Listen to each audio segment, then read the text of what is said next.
And so today I want to talk about the meritocracy. The meritocracy means that people should succeed based on their talent, their ability, and their hard work. And in theory, this sounds like a good idea. And in fact, the school system is built around the idea of a meritocracy. The good students go to the best universities, and then after they graduate, they will get the very best jobs. That's the idea. But what I will show you today is that there are actually lots of problems with the meritocracy. And what I'll also show you is that, in fact, this idea is actually destroying American society. Okay? So the first thing I'm going to do is I'm going to explain to you why America has the world's most complicated admission system. Okay, so in China, when you apply to university, you take the Gaokao, you take an examination, and then based on your test score, you get into university. And this is a system that most countries use. Only in America is a system that's complicated. Your transcript matters, but so does your standardized test scores, the SAT, the TOEFL. So does your extracurriculars. So does teacher recommendation letters. And so does essays in which you have to say to America, I'm a really good person. Why does it matter if you're a good person? Okay, so it's the world's most complicated admission system. So what I'll do first is explain to you why we have this system. Okay, so we start off in England in the 1600s. And at this time in history in England, there's a major conflict between religious belief and the king. Okay, the king is head of the Anglican Church, which is the official church of England. And there's no difference between the Anglican Church and the Catholic Church. The only difference is in the Catholic Church, the head is the Pope. In the Anglican Church, the head is the King of England. That's the only difference. In terms of rituals, in terms of belief, it's the same. Now, there are people called Protestants who believe there should be no Pope, there should be no king. You should, as an individual, be able to access God directly. And you do that by reading the Bible. So, at this time in history, there's a major conflict between the Protestants, the Puritans, or the dissenters, and the king. And it leads to wars, basically. And so the solution is, the king says to the dissenters, hey, there's this new place called America. It's far away. Go there, guys, and leave me alone. Okay, so the dissenters go as pilgrims to America to build their own theocracy, what they believe to be the New Jerusalem, or paradise on earth, heaven on earth. Now, one core belief of the Protestants is you must read the Bible in order to understand the mind of God. Therefore, education, literacy, learning, it is the divine imperative. And that's why they established Harvard, okay? Harvard was a school designed to train people into the religion, called ministers, in order to study the Bible, in order to spread the truth of the Bible. Now, Harvard then would encourage development of other universities, Yale, Princeton, okay? And collectively, they would be known as the Ivy League. Okay? So this is how the Ivy League started, because America was founded as a religious colony, and everyone needed to read the Bible, so they needed places to study the Bible, and so they founded Harvard, and then Yale, and then Princeton. Okay? But over time, as America became more wealthy, it became also less religious. And so the Ivy League became social clubs. And what I mean by that is, these were just places where the rich of America went to become friends. Okay? It was to build cohesion, right? And remember, we discussed the idea of cohesion, where if you commit transgression, you become more cohesive. So these guys did not study. They drank, they dressed up like girls, they had wild parties, they played football, they took risks. Okay? And they became good friends, and they went on to become the leaders of America. As America became much more diverse, much bigger, and much more wealthy, it recognized that it needed to educate its population. And so it started state schools, okay? State schools. What we call A&M. Okay, you may have heard the term Texas A&M, okay? It means Texas Agricultural and Mechanical. The reason why was these schools were built to train farmers, engineers, and soldiers, okay? Tradespeople, in order to help grow the American economy. Now, and this system was extremely successful. America was able to industrialize really, really quickly. And most people went to these schools. Only the rich would go to the Ivy League because they were country clubs or social clubs. Over time, America, as it began to industrialize more and more, it recognized that it needed science and technology. So it basically copied the best universities in Germany. And Germany was at this time the main center of science and technology in the world. And so they built something called research universities.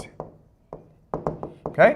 And a couple of the first research universities were Chicago University, the University of Chicago, and Johns Hopkins. Okay? So in the about 1900, you have this system, okay, of state schools where most people went. If you're a poor person, you go to learn a trade, and then you go and get a good job and make good money.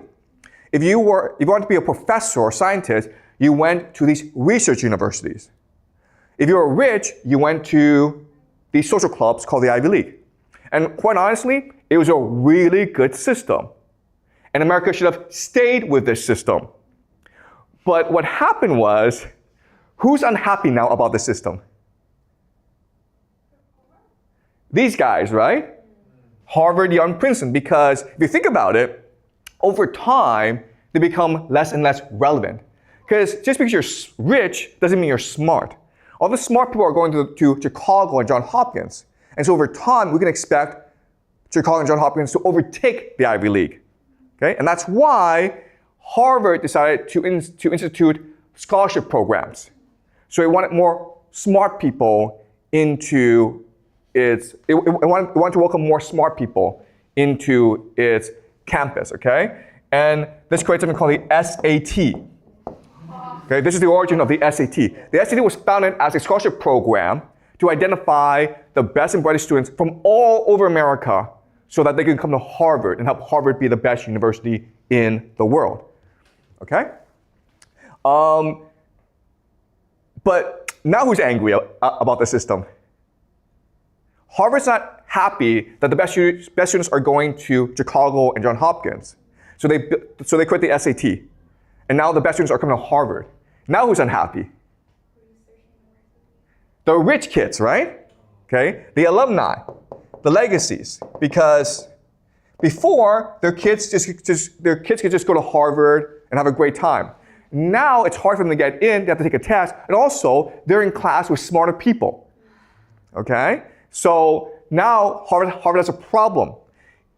On one hand, it wants the best students in America, but on the other hand, it still wants to maintain good relations with its alumni. So that's why it created a new system, okay? In this new system, grades are not the only factor. Test scores are not the only factor. Now it's focused on holistic. Holistic, okay? The new word is holistic, specifically character. Just being smart is not good enough. You have to be a good person. You have to be a strong and brave and virtuous person, okay? So they have a new concept called character. But this word was created to basically keep Jews out, okay? Because Jews are really smart, but Jews like to read books, so they're not good at sports. And so, that's not good. We need people who are manly, who are strong, who are brave. We need white people, okay? So they developed this holistic system. And that's why we have the system that we have today, where it's not just test scores, it's essays, it's transcript, it's teacher recommendations, because they want to identify the Jews and keep them out, okay? Today, we have the system to identify both the Jews and the Asians, keep them out. Yes? They would even identify for your household.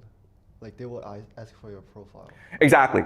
So all the information that they're looking at today is to identify your ethnicity, your, they want to keep, they basically want to keep Asians out of Harvard, okay?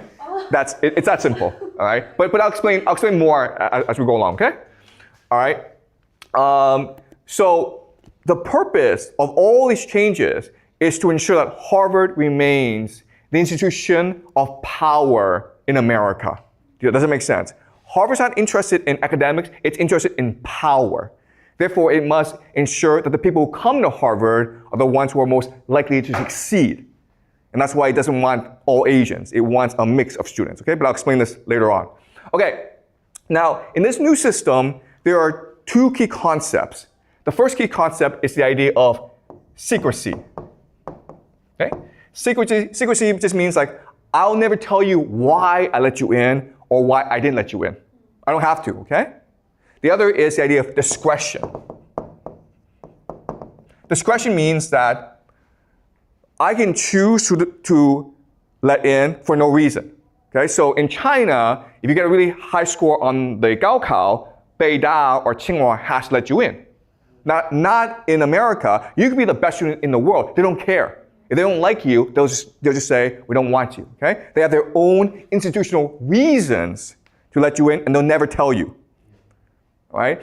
And the system was created to ensure that Harvard is able to recruit the best students in the world.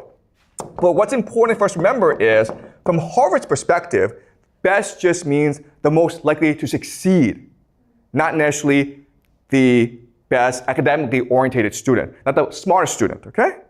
So let's run a thought experiment, okay? Let's just say that you are a Harvard admissions officer, and you're presented with 4 students, okay? You're Harvard, the best university in the world, okay? And I give you 4 students, and you can only let in 1 student, okay? You tell me who you let in, and I'll tell you if you're a good admissions officer or not, okay? Okay, the first is the best math genius from China, okay? Everyone's like, no. All right. Second is the best basketball player in the world, okay? Basketball player in America, okay? Okay. The third is the best student in the world. And the fourth is 3 generations of Harvard, okay? So your father, your grandfather, your great-grandfather went to Harvard. Who do you let in? You guys know the system. Exactly, okay? You don't even think about it, like I let in number 4, okay? Because you know that in the world, he is the most likely to succeed. You're not interested in educating smart people. All you want to do is graduate rich people, okay? So let's just say this guy doesn't exist. Then who do you let in? Exactly, yep, this guy, okay? Definitely not this guy, okay? Definitely not the math genius from China, because you know that he's probably just going to end up as a math teacher, right? Math professor, we don't want that, okay? We don't want professors, we don't want lawyers, we don't want doctors. We want people who will be head of a company. We want people who will become a famous rock star. We want people who will become president of the United States. That's what we want, okay? And so either one of these 2 is fine. No, okay? But we want these guys to apply because that helps us look better, right? We want people to apply so we can reject them so that our metrics look better, okay? Okay? Does that make sense? Okay? That's how the system works. All right. So let me explain why they do this, okay? Why is the system set up like this? The best analogy for Harvard, Yale, and, sorry, go ahead. Does all the admission officers in American college doing this intentionally? Okay, that's a really good question, okay? So if you're the Ivy League, you do this, because everyone wants to go to the Ivy League. But if you're an average school, you're actually just trying to recruit students, okay? So this is like the school, this is the mentality of admissions officers for elite schools. But most schools are just like, they want you to come in and pay the tuition, okay? So why the Yale pick you? Yeah, I'll explain later on, okay? Okay. All right, so Harvard is first and foremost a venture capital firm, okay? Okay, you're an investment firm. So let's pretend you're a venture capitalist, and I give you two options, okay? And you tell me which option you pick. Option one is, I want to open a restaurant, and I need $1 million from you. Okay? But guess what, guys? My uncle works for the government. So I can guarantee that he and his friends will come to my restaurant every single day. And so there's no risk. There's absolutely no risk involved. I guarantee we'll make at least $500,000 a year. No risk, easy money, okay? Number two is, I want to start a website that's AI and Bitcoin and all of this, okay? Problem is, I don't even know how to write code. I have no experience doing a website, and my idea isn't really fleshed out. But if it works, we can make $1 billion, guys, okay? So, option one is low risk, really good plan, solid returns, $500,000 a year, okay? Option two is concept, vague idea. I have absolutely no experience doing any of this, but we could possibly make $1 billion, okay? Which option do you take? Okay, you always take this, guys, okay? Right? Because you don't need $500,000. That's boring. You want $1 billion. And that's the mentality of Harvard. You understand? They want to take a risk on you. They don't want students who are solid and who become a professor. That's boring, okay? They want crazy people who will change the world because that makes Harvard look good. Okay, another way of saying this is they rather have a class where 10 people succeed and 999 fail rather than 1,000 people succeed slightly. Does that make sense? Okay? Why? Because we only remember the 10 people who succeed. We forget everyone else. Okay? That's the Harvard mentality.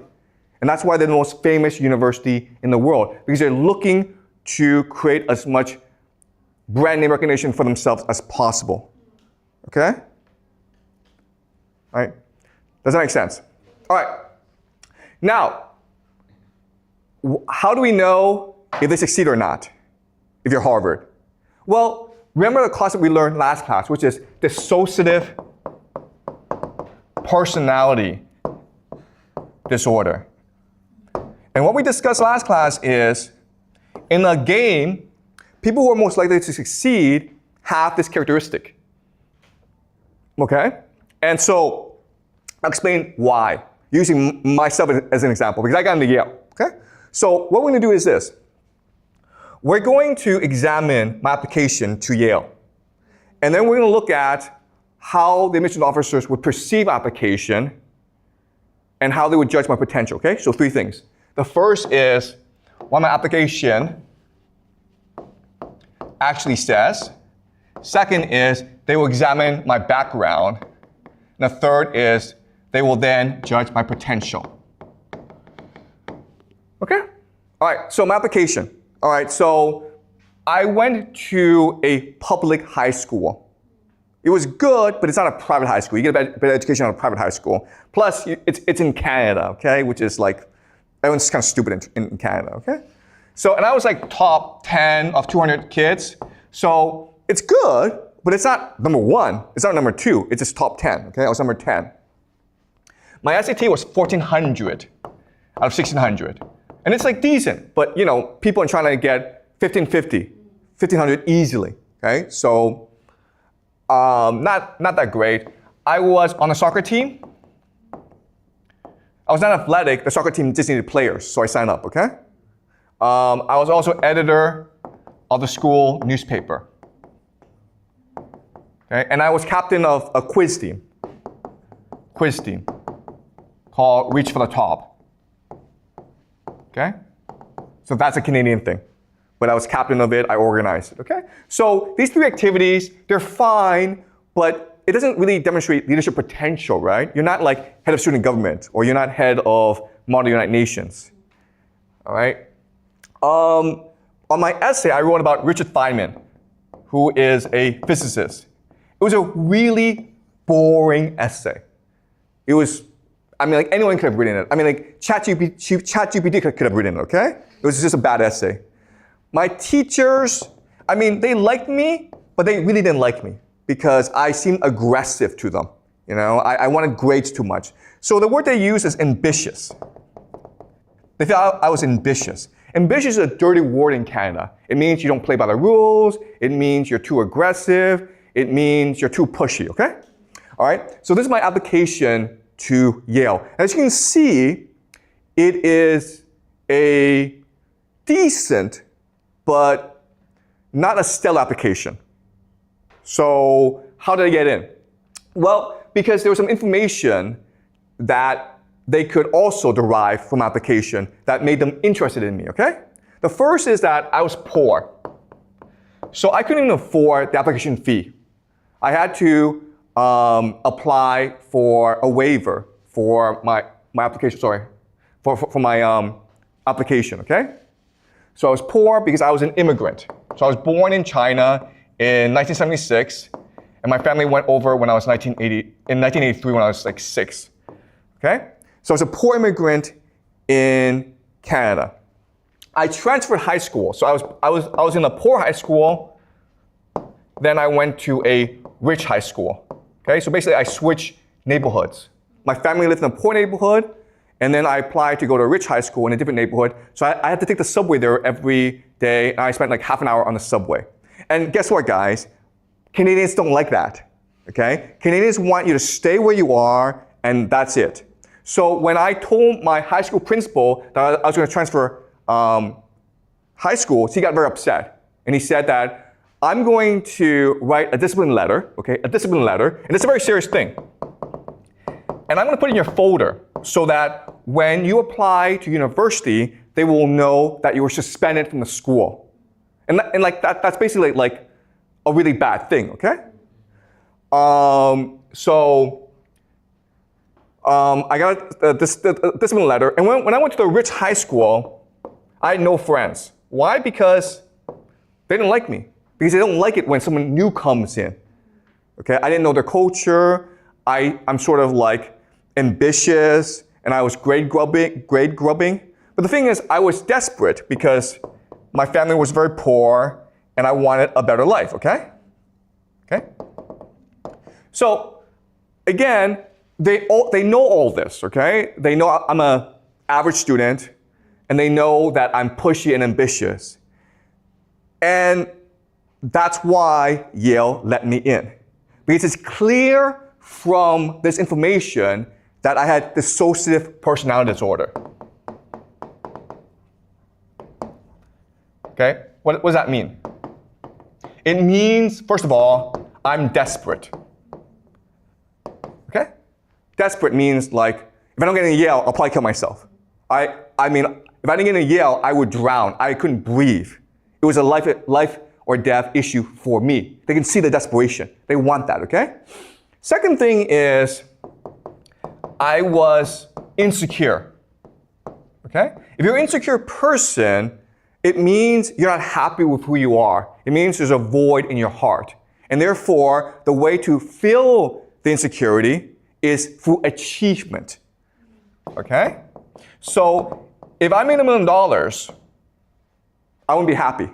I would need to go make $2 million. If I made $10 million, I would see people around me who had $100 million, and I would be like, I need to go make $1 billion, okay? So an insecure person sees the world as a competition. And you're always achieving, okay? And that's how you succeed, okay? And the third thing is, I was not a moral person, okay? I was ready to break the rules in order to succeed, transgressive. Okay? So I was not supposed to leave my poor high school and go to a rich high school. That's breaking the rules in Canada. It's not illegal, but you're not supposed to do that. And I didn't care. The principal said I couldn't do that. I said to him, screw off. I'm still going to do it. I went to the rich high school. Everyone said to me, you're not welcome. I said, I don't care. I'm going to get my good grades, and I'm going to get into the Ivy League. I don't need you guys. Okay? So they saw the desperation. They saw the insecurity. They saw the hunger and the immorality. And this is all part of dissociative personality disorder. And that's why they let me in. Because it's possible I go crazy, okay? It's possible I become depressed, but it's also possible I change the world. Okay? Does that make sense? That's how they think. Because they're a venture capital firm. They're looking for the riskiest investment with the best possible return. They're looking for people who can become president of the United States, who can change the world, who can make a name for themselves. Because if they do that, that makes Yale look good. So you remember the name, okay? It's all about brand name recognition. Okay? Does that make sense? All right. Okay. So you're like, okay, well, this is fine, and what's wrong with the system, okay? Why would this be a bad thing? It works. Why would this be a bad thing? Well, the problem with this is because Yale, Harvard, and Princeton is so powerful, not only are they looking for people with trauma, okay? I was traumatized as a child, but they're also traumatizing the world, okay? If that makes sense. All right? So the meritocracy exists to find people with trauma, and because it exists, it's traumatizing the world. Okay, so let me explain how and why. Any questions so far? Is this all clear? Yeah? So let's say if like the Harvard and Princeton, these college students, then why they're still like so famous? Because the system is just unreasonable for and unequal for the students who have who have good grades. Okay. All right. That's a really good question. Okay. So why are Harvard students, Yale students, Princeton students so famous? Okay.